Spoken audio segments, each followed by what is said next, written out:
Welcome to AI Paper Podcasts. This is where we dive into important AI and tech research papers and try to make them really clear and understandable for you. That's the goal. Today, we're tackling a paper that gets right at a core challenge, I think, for almost anyone in machine learning. Oh, yeah. Which one? It's about what you do when your data isn't perfect, Right. Which is pretty much always, isn't it? Exactly. Specifically, we're looking at how you can learn effectively when, your positive examples are solid, high quality. The ones you know are positive. Right. But your unlabeled data, well, it might be drawn from a slightly different distribution. Maybe it's got some quirks. It's not quite the same as the true underlying data you actually care about.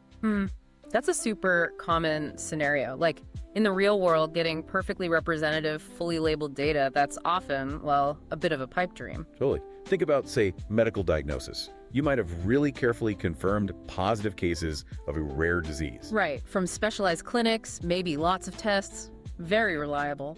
But your unlabeled data, maybe it's just general population health records, different demographics, different baseline health. It's just not quite the same pool. Exactly. And that mismatch can really mess things up for standard algorithms. Yeah, it really can. So this paper digs into what's called positive and imperfectly unlabeled learning, PIU learning. PIU learning, okay. It directly confronts this situation where the unlabeled data's stats, its distribution, doesn't perfectly match the real-world distribution you're trying to model. And the researchers here, they've come up with some pretty clever techniques to handle this. We're going to break down their main ideas. What are we looking at? Well, things like new algorithms that can learn even if you have, say, a list of possible distributions for your unlabeled data, and you know the real one is close to one of them. Oh, interesting. Like hedging your bets on the unlabeled source. Kind of. And also improved ways to estimate things when you don't even know exactly how your data might be filtered or truncated. It offers, potentially more robust and efficient learning for these messy, real-world data problems. Okay, so if you're an AI researcher, an ML engineer, anyone really who's dealing with data that's maybe a bit noisy, partially labeled, or just imperfect, which is most of us, then this should be really relevant. Let's get into the details. And hey, for those watching the short form version, here's the quick summary. This paper tackles learning when you have good, positive data, but imperfect, unlabeled data whose distribution differs slightly from the true one. The key takeaways are: they give bounds on how much data you need, proving standard methods like ERM actually fail here. They propose new, computationally efficient algorithms, especially when your problem involves polynomial relationships. And they extend this to handle multiple possible unlabeled sources and unknown data truncation. It's a powerful toolkit for dealing with realistic, messy data in AI. All right, let's dive in. The paper starts by properly setting up this PIU learning problem. So, picture two data streams. Okay. First, you've got what they call P star. Think of this as your gold standard positive example. The really good stuff. Exactly. These samples come from the true underlying data distribution. Let's call that D star. But P star is specifically the part of D star that falls within the true positive region, which they denote H star. Got it. So P star, positive examples from the true distribution D star, specifically from the positive zone H star. You got it. Now the second stream is where the imperfect part comes in. We have unlabeled samples just drawn from some distribution D. Okay, just D. Right. And crucially, D isn't necessarily the same as D star. It could be different. This is the core issue. It is, but they make a really important assumption here, assumption 1, which introduces this idea of smoothness. Smoothness, what does that mean here? Basically, it puts a mathematical constraint on how different D and D star can be. It says that for any sort of reasonable region of your feature space, the probability density under D star isn't wildly different from the density under D, maybe just scaled by some factor. Ah, okay, so they're related. D isn't completely alien to D star. It's like a slightly distorted view, maybe. That's a great way to put it. It acknowledges the unlabeled data might be off, but it's not totally unrelated. It has to be somewhat connected to the reality we care about, D star. That feels much more realistic than assuming D is D star, which a lot of methods implicitly do. It really is. So given these two streams, P star and D, and the smoothness link, the goal is what you'd expect. Learn a hypothesis, a model H. Our classifier. Right. That performed well. That is, it should be close to the true concept H star when evaluated on the true distribution D star, even though we're learning partly from this imperfect D. Okay, so learn the real pattern using good positives and slightly skewed unlabeled data. Makes sense. Are there other key assumptions needed? Yes, there's assumption 2. This is pretty standard in PIU learning literature generally. It basically says that positive examples aren't astronomically rare in the true distribution. Yeah.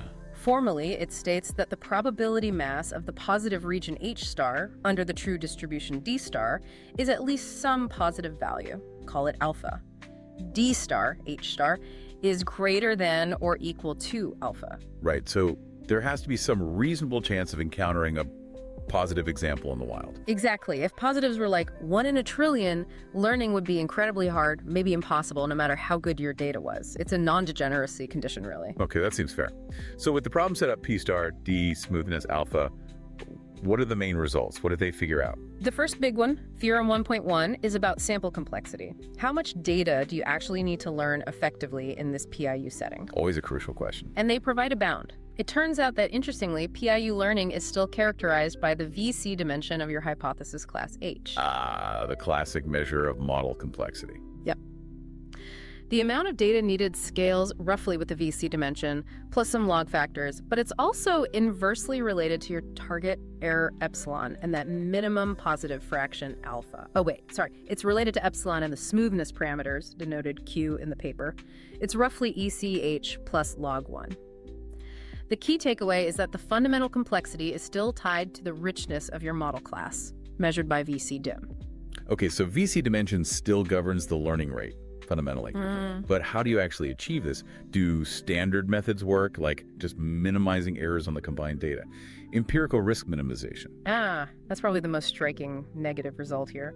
They prove that standard ERM, just naively trying to find the hypothesis that minimizes errors on your observed P star and D samples, provably fails when D is different from D star. Fails. Like, gives you the wrong answer. Yeah, it can converge to a suboptimal solution or just not converge reliably at all. The bias in the unlabeled distribution D throws it off. Wow, okay, so ERM's out. What do they propose instead? They introduce an iterative procedure they call Pessimistic ERM. It's based on solving a constrained optimization problem. Pessimistic. Why pessimistic? Because the idea is roughly, find a model that includes all your positive samples from P star, while being pessimistic about the unlabeled samples from D, trying to classify as few of them as positive as possible, subject to containing the P star points. Okay.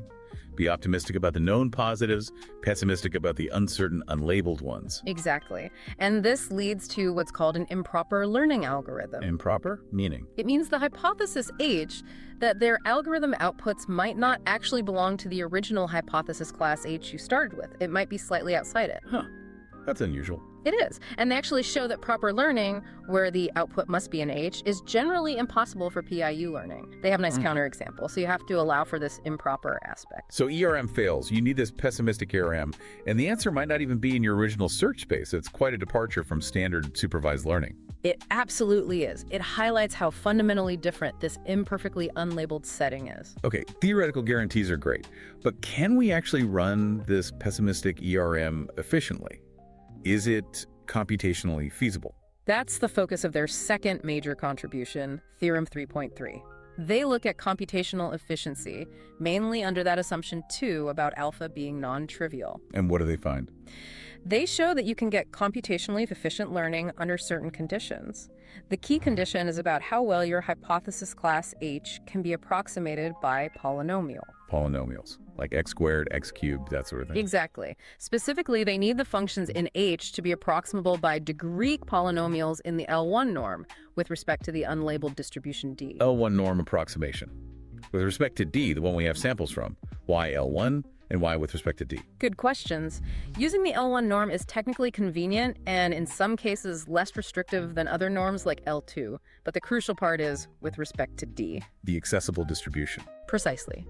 You only need to be able to approximate your potential models using polynomials relative to the distribution you could actually sample from. You don't need to know anything about the true inaccessible D star to check or use this condition. That's a huge practical plus. Okay, that makes sense. If you needed approximation relative to D star, you'd be stuck because you don't have D star.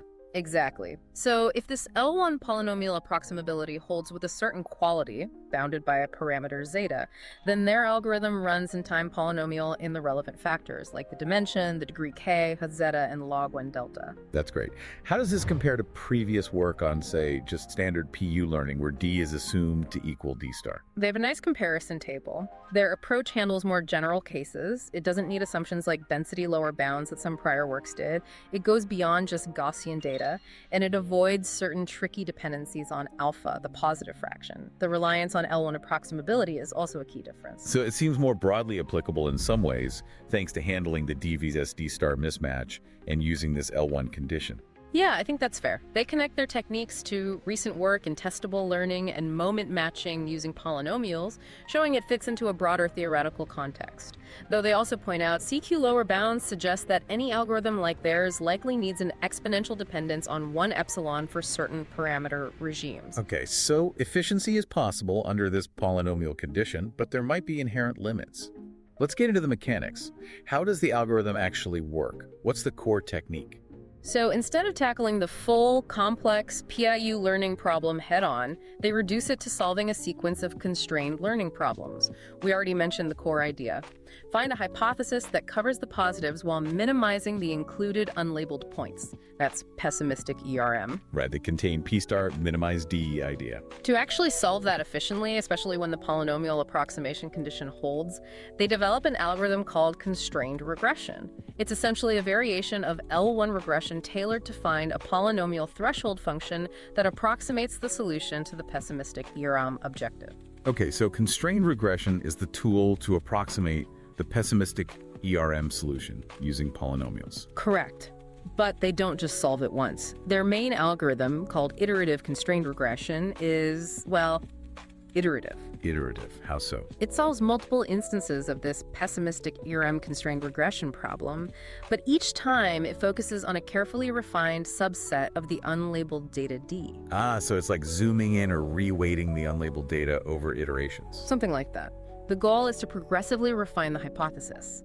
A key technical part is proving that the polynomial approximability and the smoothness condition are preserved through these iterations, which lets the whole process work. That sounds quite intricate. Do they use any other tricks? They also mention using standard techniques like rejection sampling when needed to get samples from certain truncated distributions that pop up in the analysis, but the core is this iterative constrained regression approach. Okay, fascinating stuff. So we have the theory, the algorithms. Where would you actually use this PIU learning framework? What are the killer apps? They list several really relevant application areas. One big one is bioinformatics and medicine. Think about identifying disease-causing genes. We touched on that earlier. Right. You often have high false negative rates in experiments, meaning reliable negative examples are scarce. That's classic PIU learning territory. But then you add the source mismatch. Your confirmed positive genes might come from very specific, targeted studies. While your unlabeled genes are from, say, a huge general genomic database. Exactly. That's a perfect PIU scenario. The unlabeled distribution D, general database, is different from the underlying distribution D star that the specialized studies were implicitly sampling the positives from. This applies to lots of things. Classifying protein functions, predicting drug interactions. Make total sense. The imperfectly unlabeled part seems almost unavoidable in biology sometimes, given how data is collected. What else? Another area is what they call user-specified identification tasks. This covers a few things. One is one-Virtus-Rest classification. Imagine you give the system just a few examples of, this is what I'm looking for, the positives, in a massive unlabeled data set. Like finding specific types of images in a huge web scrape. Yeah, or in-layer-based outlier detection, where you label some normal points and want to find anomalies in the rest, or just general anomaly detection. How does the imperfect part come in there? It could be covariate shift. Maybe the unlabeled data was collected over a longer time period and the underlying process changed slightly. Or maybe the unlabeled set includes AI-generated data, augmentations that don't perfectly match the real data distribution. All these things can make D different from D star. Right. The unlabeled pool isn't static or perfectly clean. They also show connections to foundational PEC learning theory when you have smooth positive distributions. And a really interesting extension is the list decoding PIU model. List decoding, what's that? This handles the case where you don't just have one potentially imperfect D. Instead, you might have a list of possible unlabeled distributions, D1, D2, D3, and you only know that the true underlying D star is close in the smoothness sense to at least one of them, but you don't know which one. Whoa. So you could have multiple possible sources for your unlabeled data. Some may be way off, but as long as one is decent. You can still learn. It's very robust. It can even handle situations with significant adversarial corruption in the unlabeled data, as long as some reasonably large fraction comes from a distribution close to D star. That sounds incredibly powerful for dealing with really messy, uncertain data sources. It really is. And one last set of applications they mention is in statistical estimation, specifically estimating parameters of distributions like Gaussians or exponential families when your samples are truncated, but you don't know how they were truncated. Like you only see data above a certain threshold, but you don't know the threshold. Exactly. Their framework improves on some prior work by needing only L1 approximation instead of L2, making it applicable to a broader class of distributions. They even show how you can use these ideas to test if a given data set is truncated from some unknown underlying distribution queue. So it's not just learning despite truncation, but maybe even detecting it. Very cool. It's amazing how this one core idea, handling D not equal to D star, branches out into so many different problem areas. It really shows the fundamental nature of the problem they're addressing. Okay, so before we wrap up, papers like this often point towards future work. Did they mention any specific open problems? Where does research go from here? They did highlight a few interesting directions. One is pushing the boundaries of computational efficiency for specific important model classes. For instance, learning intersections of half spaces under Gaussian distributions, or even just a single half space, but with more arbitrary distributions. Can we get efficient PIU algorithms there? It's still challenging. So refining the algorithms for common scenarios. Right. Another is pinning down the optimal sample complexity. They provide bounds, but is it the absolute best possible bound, especially under that smoothness assumption, Q1? That's still open. The fundamental limits of learning in this setting. Exactly. And finally, they raise questions about connecting these theoretical bounds to more practical models of learning behavior, like understanding learning curves and what's called the universal rates model. How does performance actually improve with more data in practice under PIU conditions? Those sound like really meaty questions. It definitely feels like fertile ground for more research. Absolutely. So just to quickly recap the main points we've discussed, this paper really dives deep into learning from positive and imperfectly unlabeled data, the PIU setting, where the unlabeled data distribution D is close to, but not the same as, the true distribution D star. Right. Key contributions. They give sample complexity bounds, showing it's governed by VC dimension, but also smoothness. They prove standard ERM fails. They propose pessimistic ERM and efficient algorithms like iterative constrained regression based on L1 polynomial approximation relative to D. And showed this is widely applicable: bioinformatics, anomaly detection, list decoding, estimation with truncation. Exactly. It provides both theoretical understanding and practical algorithmic tools for a very common and challenging data scenario. The failure of ERM really drives home why new approaches are needed. Yeah, the implications for anyone working with real-world data seem pretty significant.